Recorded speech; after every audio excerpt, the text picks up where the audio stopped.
Bonjour. Aujourd'hui, nous allons parler de l'aspect neuropsychologique du langage. Vous vous demandez peut-être quel rapport il y a entre la langue et la neuropsychologie, mais tout simplement que le langage dépend du cerveau. Parler couramment, c'est une question de réflexe. Si ce n'est pas du réflexe, on est obligé de s'interrompre pour parcourir sa mémoire à la recherche du mot juste ou de la forme grammaticale correcte, et on ne parle pas couramment. En fait, dans le langage, il y a deux sortes de réflexes. Il y a les réflexes premiers et les réflexes seconds. Les réflexes seconds ont pour seule fonction d'inhiber les réflexes premiers. Le langage est régi par une tendance très puissante à repérer des signes linguistiques et à les généraliser à la totalité de la langue. Par exemple, en français, pour former le comparatif, on utilise le mot « plus ». On dit plus grand, plus beau, plus cher, plus petit, etc. Alors l'enfant repère ce signe, comprend sa signification et le généralise. Il dit « plus bon ». Alors là, il y a deux choses possibles. Ou bien le milieu intervient et lui dit « on ne dit pas plus bon, on dit meilleur ». Et à force de le répéter, l'enfant enregistre la forme correcte. Ou alors on ne dit rien, mais l'enfant se rend compte par lui-même que les gens ne disent pas plus bon, disent meilleur.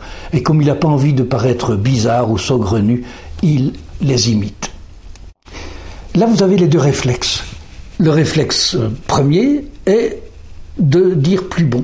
Et le réflexe second, c'est d'inhiber cette forme. Si vous voulez, le réflexe second agit un peu comme un programme de correction dans un traitement de texte. Ou alors c'est un peu comme un sens interdit avec déviation vers la forme correcte.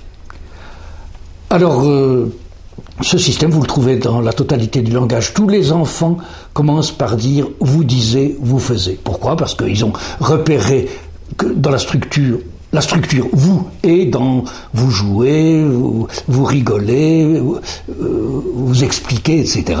Et ils la généralisent. Et c'est à force de correction que on arrive au langage correct. Ce même principe que, soit dit en passant, Piaget avait appelé assimilation généralisatrice, on le retrouve aussi bien sûr dans les langues étrangères.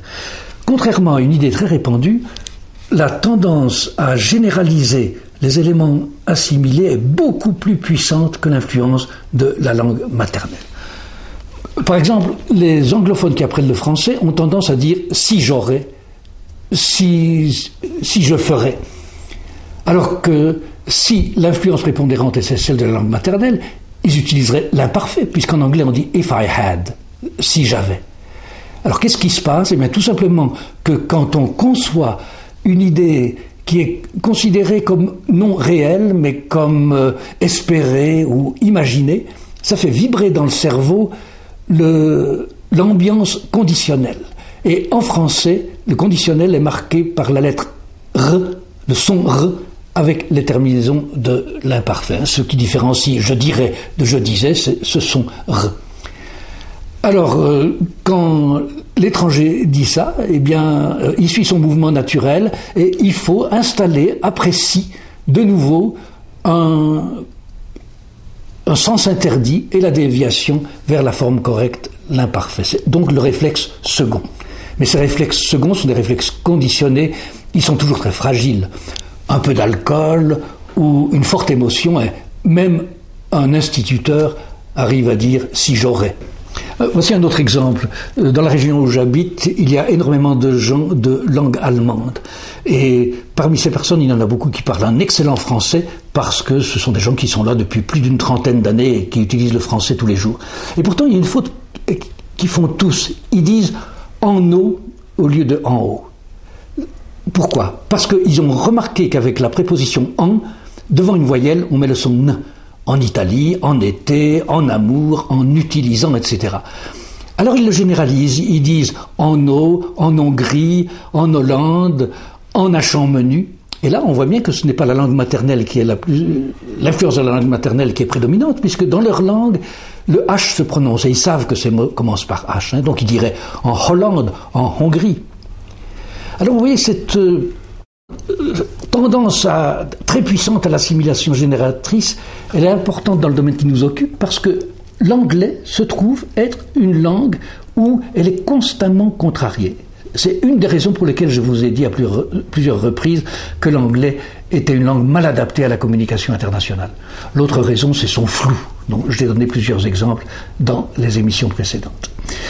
Mais bon, revenons-en à la tendance de l'anglais à contrarier cette tendance à généraliser les éléments repérés comme significatifs. En français, il n'y a aucune difficulté à passer de incapable à incapacité.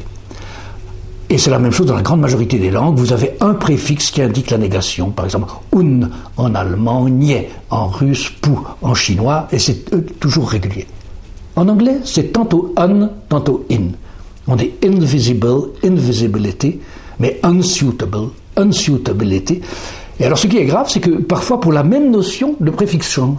Par exemple, incapable, c'est unable, mais incapacité, inability. Et c'est comme ça pour toutes sortes d'aspects de la langue.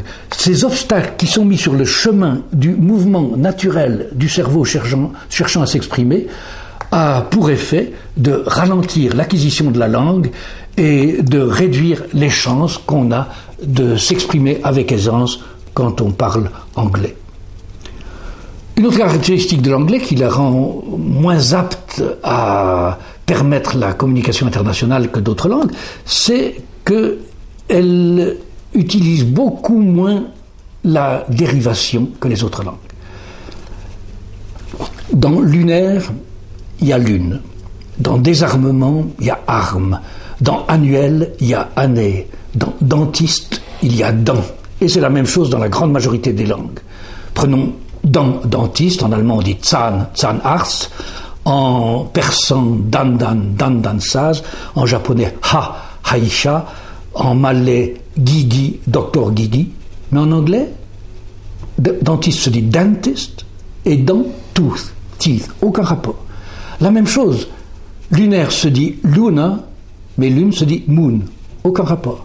Aucun rapport entre weapon, qui veut dire arme, et disarmament.